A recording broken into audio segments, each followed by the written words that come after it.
Hey, what's going on, everybody? My name is Jordan Harris, and welcome back to ReviewTube. And today, I'm going to give you a huge announcement, and then we'll get right into the video. So, first of all, I already did my reviews on the Marvel Cinematic Universe and waiting for the other ones, and I already did my reviews on the Star Wars movies. Now, I'm going to start doing my reviews on the DCEU films.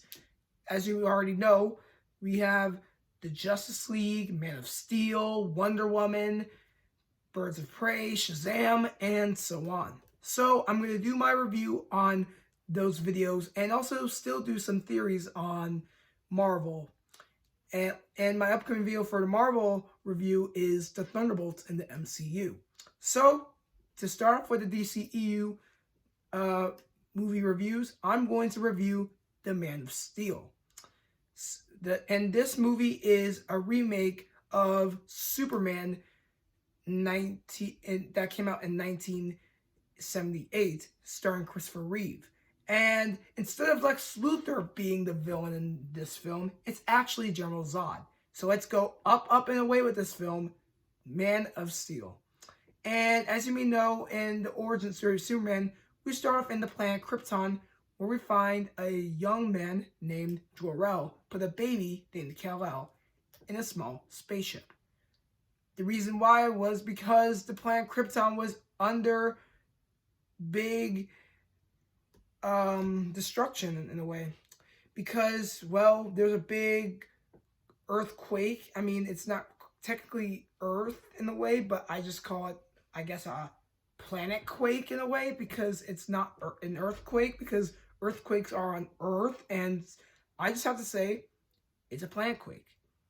So the planet quake is happening on planet Krypton, which leads Jor-El and his wife to send their baby out into space and sent to Earth, where Kal-El gets his powers from the sun, lands into small Kansas, where he finds an old couple named the Kent family. The Kents found the little baby, and they named it Clark Kent. Throughout his childhood, he started growing up and started developing his powers. After high school and also other things I do for education, Clark Kent moved to Metropolis, where he becomes friends with his co-workers in the Daily Planet, where he became a reporter.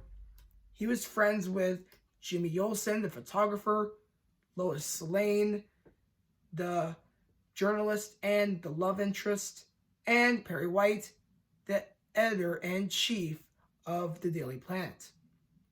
Now, let's get right into the villain, General Zod. As you know, for most DC villains, they want to take over the world or other things that they want to do.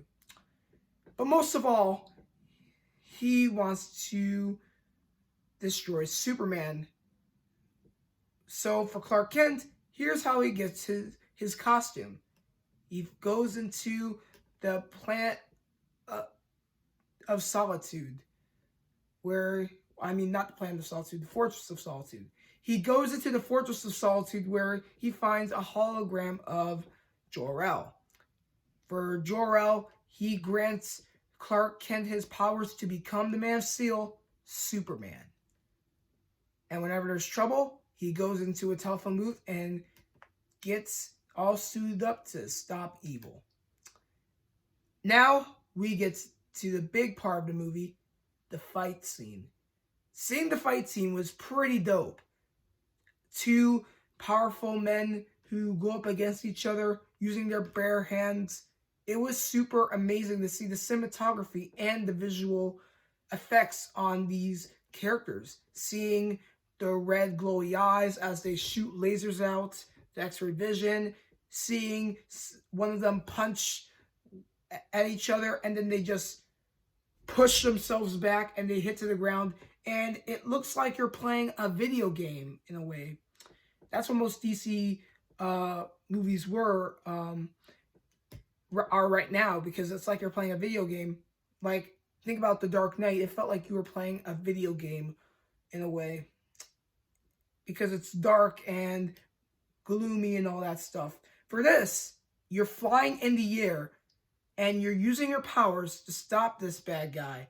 So yeah, this feels like an actual video game or virtual reality in a way. But now, let's get to the dark part of this movie. And what is it? Well, General Zod was going to kill a family with his X-ray vision, but Superman grabbed him by the neck, and what does he do? He snaps his neck, which leads to General Zod's death. And then, after that, we cut off to his secret identity as Clark Kent and not telling a single soul about who he is. But later on, we have Lois Lane finding out that he's Superman, and they get married, which is pretty weird. But anyway, this is just a remake from the Superman movie that came out in 1978, and yeah, anyway, I just wanted to do this short review about how I felt about this movie. I think it was pretty okay in a way because, like I said, the 1978 version of Superman was pretty good because, well, the first actor to play the big screen Superman was Christopher Reeve. And then we have Henry Cavill as this Superman, but I heard he's not going to play Superman anymore. Just like Ben Affleck's not going to play Batman anymore since Robert Pattinson's going to play Batman. And next year in 2022, the movie The Batman. But for Superman, he's in the TV show right now on CW, which is about his romantic life with Lois Lane in the TV show called Superman and Lois. Now, I wasn't really interested in watching it because I'm mostly into watching the movies of Superman.